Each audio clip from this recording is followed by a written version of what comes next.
So here's one that's probably going to get some eyebrows raised. Michigan Rust. We just love it. We just love Michigan Rust. Okay, let's get that out of the way. All right, brake jobs. The reason that I am replacing my rotors here is not because they went bad. It's because they were damaged. How does that make sense? My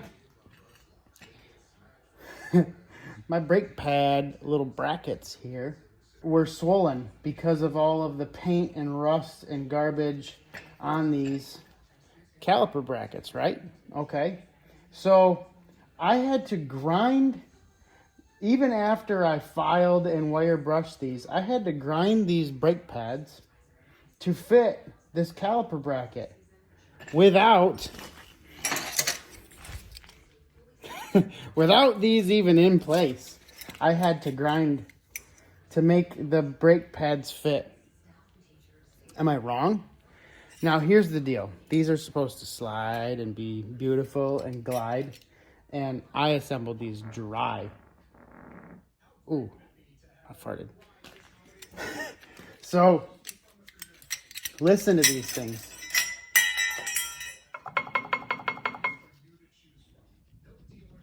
This one's not even. I had to grind both sides, and it moves, but it's snug. This one's gonna bounce around. Now, will that make some brake chatter? Absolutely. Is it going to affect the performance of this truck? I drive this truck 3 months out of the year, okay? And there's nothing that's going to allow these pads to come out. They have room to move, so that means that they're not going to seize up. And what happened was I was on a pretty long road trip. This inner pad that I had to beat out of the bracket with a hammer and a punch, it got warm just going down the road, and it wore right off.